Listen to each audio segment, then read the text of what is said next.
My brother said, "It's getting crowded. Maybe don't bring the kids this year." I said, "Sure." Then my daughter found a TikTok. Christmas karaoke, party hats, champagne, all in my parents' living room. I took a photo of the $8,000 in gifts we'd wrapped and texted, "Donating these. Someone else will enjoy them." 30 minutes later, my dad showed up at my door, pale. I opened it and said, "I remember pouring my very soul into creating what I believed would be the perfect Christmas for my family. Thousands of dollars, countless hours, all steeped in a hope I refused to relinquish, only to be told, point blank, that my children and I weren't welcome."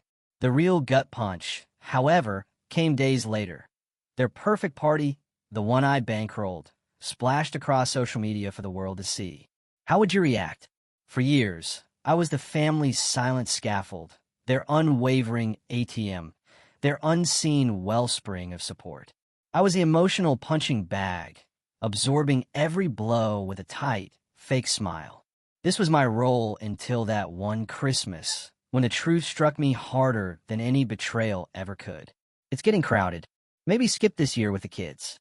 My brother's words, delivered with such casual indifference, sliced through me. I remember forcing that familiar, tight smile, pretending it was no big deal, like I hadn't meticulously wrapped a dozen gifts, each chosen with profound love.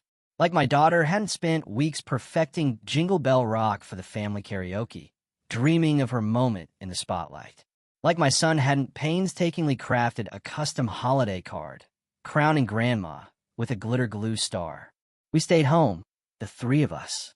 Leftover mac and cheese became our festive meal, a mustard of forced cheerfulness, telling them it was a quiet Christmas this year, just us. I tried so hard to make it sound special. 2 days later, my daughter came into the kitchen, her phone clutched in her hand. "Mom, look," she whispered, her voice impossibly small. It was a TikTok, not even private, just out there. Hashtag Christmas Chaos with 3 party hats and a champagne emoji. My parents' living room, transformed. Red streamers, gold hats, the very karaoke mic I'd paid to rent. Everyone laughing, singing, vibrant. Everyone except us. I watched my brother lead a toast, my dad hand out sparkling cider, my mom dancing with someone's baby on her hip. Every cousin, every friend, even the neighbor's teenager who'd broken our window last year and never apologized. My daughter looked up at me, her eyes brimming. Why didn't they want us there? I couldn't answer. I just couldn't. Instead, I walked into the living room, gathered the stack of gifts, the ones we'd wrapped together, labeled with names, decorated with stickers, and so much hope. I took a photo. My caption read, "Donating these, someone else will enjoy." It was a quiet act of defiance, yet my stomach churned with a silent scream. 30 minutes later, my dad was on my porch. Pale, no jacket, no words. I opened the door, stared at him. "You did say skip this year," I stated, then closed it again quietly, firmly. They didn't always say it aloud, but the pattern was etched into my soul. I was the one who helped. My brother was the one they celebrated. I quietly sent $300 when their water heater burst last March. Covered Dad's $1,100 dental bill they forgot to reimburse. Each time, it was just until things settled down. Meanwhile, my brother would show up late to dinner with a store-bought pie and be praised as if he'd personally built the table. Last summer, when my car broke down, I didn't ask anyone for help. I took a second freelance project, skipped meals, paid for repairs myself. 3 weeks later, my brother posted a video, my parents surprising him with a new set of tires. His car, their gift. When my daughter made the honor roll, silence.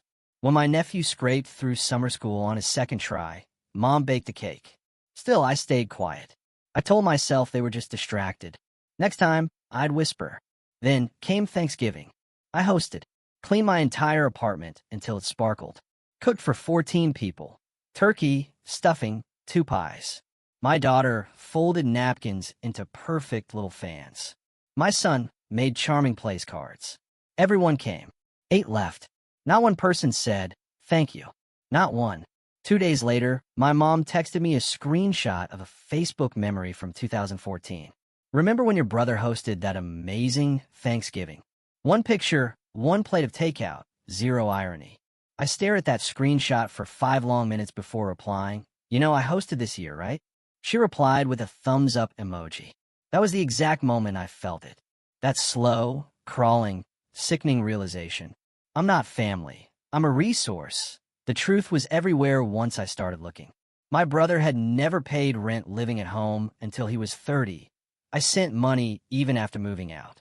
For my sister-in-law's birthday, flowers and gushing tributes.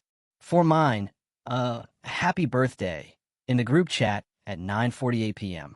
And the kids, they were invisible. My parents loved having grandchildren. They just didn't love my children. When my daughter had pneumonia, not a single call. When my son performed at a school concert, I sent a video. My mom replied, "He's cute, but why does he wear those glasses?" Her only comment. I kept swallowing it all until this Christmas. I had spent $8,000 over 4 months. 8,000, and not on nonsense. I wanted this year to be different. Custom jackets for every cousin. Hand-carved ornaments from Etsy, each with a name, a date, a small memory. I saved for the karaoke machine, rented a professional one, paid extra for early delivery. Champagne, sparkling juice for the kids, a catering order for 25, paid in full. And the gifts. God, the gifts. Books for everyone, personalized, labeled, stacked in perfect, glittering towers. I even bought my mom a necklace I'd seen her admire through a store window last year. $950. It sparkled like a promise I wanted her to keep. And when my brother said, "It's getting a little crowded, maybe skip this year with the kids," he said it like he was doing me a favor. Like I'd be relieved. Like I was a burden no one wanted to carry anymore. And I still said, of course, because that's who I was. The one who said yes. The one who gave. But I was already unraveling, quietly, beneath the fake smiles and the folded towels. I canceled the automatic transfer to my parents' account. Paused the recurring grocery delivery. Blocked access to the shared Amazon Prime. Little acts of rebellion. Almost invisible, but they felt like gasoline igniting in my blood. And then the final push. The TikTok, my daughter showing me the party we weren't invited to. My son asking why no one wanted his drawing this year. The room full of people. The gifts still stacked in our living room. And that was it. The end of pretending. The end of next time. The end of silence. I didn't plan to go, but the next morning I stood at the mirror and didn't recognize myself. Not in a scary way, but in a freeing one. There was nothing left to lose. I braided my daughter's hair, packed snacks, told the kids we were just dropping something off. "Are we still doing the karaoke?" my daughter asked. I forced a smile. "Not today." We drove in silence. Christmas music played softly, then I turned it off halfway through Silent Night. 3 blocks from my parents' house, I saw the cars, 20, maybe more, overflowing on a neighbor's lawns. Someone even had a valet sign stuck in a planter. I parked around the corner, gave the kids headphones and juice boxes, told them I'd be back soon. My daughter's voice small again. "If Grandma's mad, I can say sorry." That cracked something inside me. I kissed her forehead. "You didn't do anything wrong. Never forget that." Then I walked. The air smelled of cinnamon and roasted meat. I heard the karaoke machine before I reached the porch. Someone was butchering Last Christmas. I paused, took a deep breath, and rang the doorbell. My mom answered mid-drink, flushed. Her whole face froze when she saw me. "Oh, you're here." I didn't speak, just stepped inside. The music kept playing, but every face turned to stare. My brother by the fireplace, holding a beer. His wife in the corner, posing for photos in matching sweaters. My dad pouring cider like it was a state banquet. I stopped in the center of the room. "This party," I said, loud enough for everyone. "I paid for it." Silence. "The karaoke." "I rented it." "The champagne." "Mine." "The catering trays." "I prepaid them weeks ago. You know, back when I thought we were all invited." My brother stepped forward, hands raised as if I were a bomb. "Look, I didn't mean," I cut him off. "No, you didn't mean it. You said it was too crowded. You said maybe skip this year with the kids. You said it like we were clutter." Murmurs rippled through the room. My mom tried to laugh it off. "You're blowing this out of proportion, honey." "Really?" I asked, my voice colder than I expected. Then explained why I watched a TikTok of you all singing and dancing while my daughter cried in the kitchen. A neighbor shifted uncomfortably. Someone's kid stopped mid-cookie bite. My dad finally spoke. You could have called. I could have, I said, my voice sharper now. I called for 15 years. I showed up. I paid. I forgave. I stayed silent while you made my children feel unwanted. That ends today. I took out a small bag. Inside, the $950 necklace and a card. This was your gift, I told my mom. My daughter helped write the card. You can have it. I placed it on the coffee table. It's the last thing you'll ever get from me. Gasps. Some people stared at their drinks. Others looked at the floor. I'm done. Done paying for people who don't see me. Done pretending this is a family when it's just a performance with me footing the bill. My mom took a step forward, voice trembling. You don't have to do this. We were going to call you the next day. You already had the party. You toasted champagne. My son asked why Grandpa didn't want his drawing. You were busy singing karaoke with strangers. Then I said it. Check the bank app. I froze the family account. My dad blinked. The mortgage. Not my responsibility. He opened his mouth, but then the door creaked open behind me. My daughter walked in. She must have followed me from the car. She still wore her sparkly dress, her hair in tiny curls. She held a small paper snowflake she'd made. She saw the crowd, the lights, the untouched karaoke mic, and whispered, "Mommy, can we still do the song?" My dad looked at her, as if she'd appeared out of thin air. I turned to her, gently took her hand. "No, honey, we're going home." We turned to leave, and that would have been the end. But then, from the back of the room, a voice called out, "Wait." Everyone turned. It was my cousin Daniel, the quiet one. Never posts, never speaks. He stepped forward, face pale, holding his phone. "I think you all should see this," he said. On his screen, a screenshot of a group text I wasn't in from 2 weeks ago. My brother. Should we tell her we're still doing it, or just let her think it's canceled? His wife, don't. She'll come anyway. Just don't respond. My mother. Less drama if she's not involved. Daniel read every single word aloud. Silence felt like snow. Heavy. Still. I looked at them all. My brother, white as a ghost. My mom trembling. My dad quiet. No one said a word. Not even now. I didn't gloat. Didn't scream. Just said, "You didn't forget me. You erased me. But I remember everything." Then I turned, held my daughter's hand tight, and walked out the front door. This time, no one followed. The silence lasted exactly 11 hours and 38 minutes. That's how long it took for the first text. 10:42 a.m. "Mom, we didn't mean it that way." 11:09. "My brother, you're overreacting. You should have just asked." 11:26. "Dad, can we talk?" I didn't respond. Not because I was punishing them, but because I finally understood the difference between distance and dignity. They didn't know what to do with that. By noon, the group chat lit up. My brother's wife tried sarcasm. "Hope the milkshakes were worth it." Someone else chimed in, "Why humiliate the whole family over one party?" That's when I started taking screenshots. I wasn't emotional. I was building a file. And while they ranted, my kids were curled up on the couch watching cartoons with party hats still on their heads. My daughter asked, "Are they still mad?" I said, "They're confused, but that's not our fault." She nodded, then said something I'll never forget. It was a better party without them. The next day, a knock on the door. Peeking through, I saw my dad. No champagne, no party sweater, just him a jacket too thin for December, holding a paper bag and his guilt. I opened the door, but didn't step aside. He looked tired. "Just these," he said, holding out the bag. Inside, a flashlight keychain for my son, a snow globe for my daughter, and a card. The handwriting was mine. It was the card we'd written and left behind. The one they never opened, he said. I didn't know they did that. The messages. The TikTok. I didn't ask how much he knew. He added, "I tried to stop them, but I didn't. And that's on me." That part almost broke me, because it sounded like the beginning of an apology. But then he said it. "You didn't have to embarrass us." There it was. My jaw clenched. I stared at him. "You're embarrassed." "I'm traumatized." He shifted his weight, looking down at the doormat like it might defend him. I handed the bag back.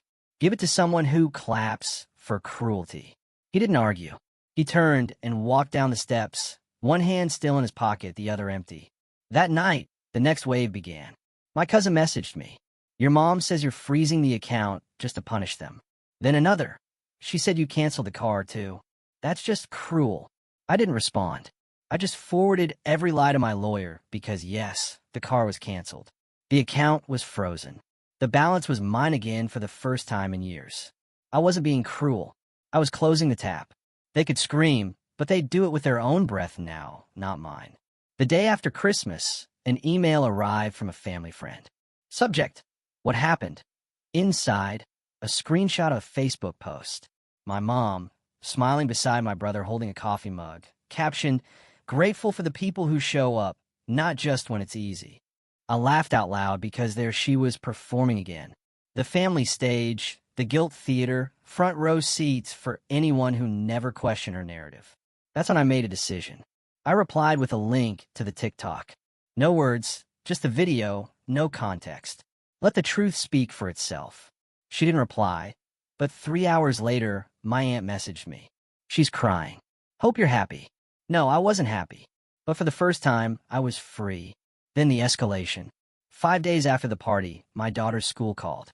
The receptionist's voice quiet, hesitant. "Your mother stopped by. Said she was dropping off something. Asked to see your daughter." My stomach turned. She what? She didn't get past the front desk, but she insisted she had a right. Said you were keeping the kids from her. My hands went cold. My chest burned. I thanked the woman, drove straight there, and picked up the box they handed me. Inside, the art project my daughter made for her, the mug, the card, everything we had wrapped with care. Returned like trash. Underneath, a note: "Stop punishing us. The kids deserve to decide for themselves." That was the final straw. I went home, scanned everything into a file, created a backup, labeled it boundaries. Then I wrote a message. No emotion, no openings. You're not to approach the school again. If you wish to speak, go through my attorney. This is a legal boundary. No reply until 3 hours later. Not for her, for my dad. If you think you can cut us off and keep the grandkids, you've got another thing coming. I read it twice calmly. Then I took a screenshot, sent it to my lawyer with the subject line, just in case. That night, I lit a candle. Not for them. For me. For the version of myself I was finally releasing. The silent, giving, apologizing shadow who waited for gratitude that never came. I watched the flame dance and whispered one promise. They will never use my kindness as currency again. I was done paying to be invisible. Done paying to be overlooked. Done giving people more access to me than they earned. My kids were sleeping in the next room, warm, safe, loved. That was all I ever wanted and everything they couldn't give. I closed the laptop, shut off the phone, turned down the lights, and in that quiet I smiled.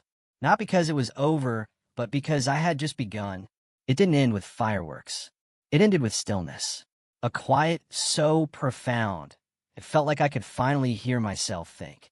3 weeks after the party, a letter arrived. A real envelope, postmarked.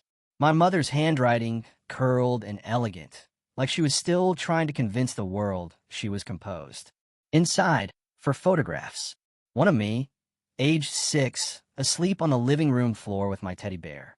One of me and my brother in matching Halloween costumes. One of my kids laughing on her porch, summer sun on their cheeks. And the last, a close-up of the wrapped gifts we'd made, the ones I never delivered. On the back, she'd written, "We didn't mean for it to end like this, but you chose distance." No apology, just blame. No mention of what they did. No acknowledgement of the betrayal. Only a passive-aggressive conclusion. I was the one who broke it. I stared at the photos for a while. Then I folded them back into the envelope and slid it into the drawer next to the school's supply, coupons, and broken charger cables. That's what their love had become. Another expired thing I didn't want to deal with.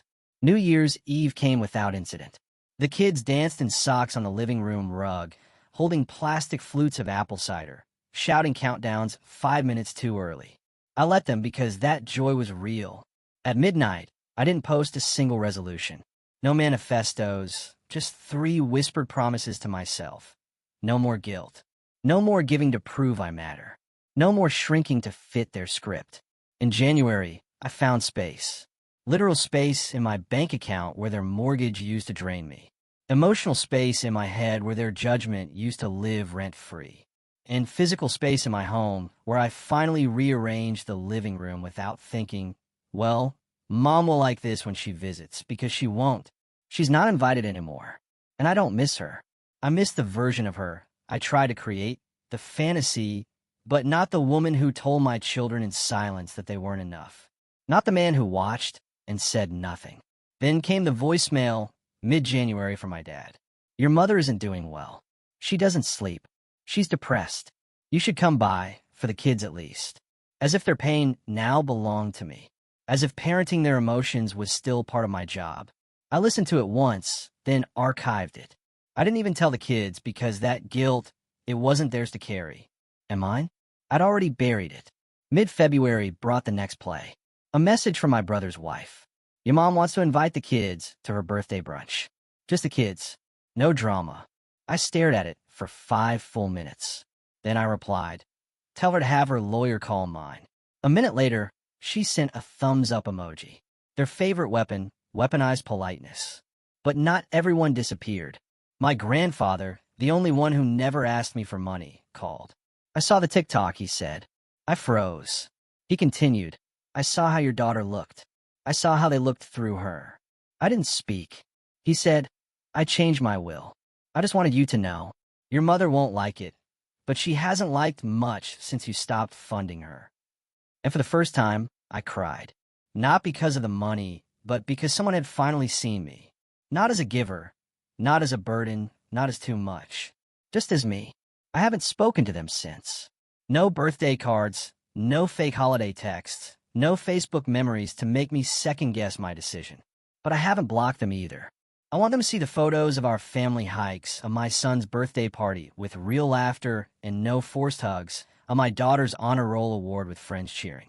I want them to scroll through my life and realize they're not missing me. They're missing the chance to become better people. And that chance is gone. I didn't write a final message. No grand speech. No email marked closure. I just stopped replying. I stopped explaining myself to people committed to misunderstanding me. That is power. That is peace. My daughter once asked me, will we ever see them again? I said, maybe, but they'll have to find us at a place we've already arrived. She asked what that meant. I told her, they'll have to rise to meet us. We're not lowering ourselves anymore. She smiled, said good, then went back to drawing hearts on her homework folder. They still send things. A Christmas card in July. Old photo, new passive aggression. A box of dollar store toys with no note. A forwarded email from my cousin asking if I'll let bygones be bygones. But I won't, because bygones is how abusers rewrite the script, and I'm no longer part of their play. This is the part where I should say I forgave them, but I didn't, and that's okay. Forgiveness isn't mandatory when the harm was intentional. I chose healing. That's enough. I chose peace. That's more than enough. I'm not the family's therapist, not their wallet, not their scapegoat. I'm not their lost daughter. I'm my children's whole world. And finally, I'm my own. So tell me, have you ever had to draw a line with family that hurt you? How did you find your peace? I'd really love to hear your thoughts in the comments below.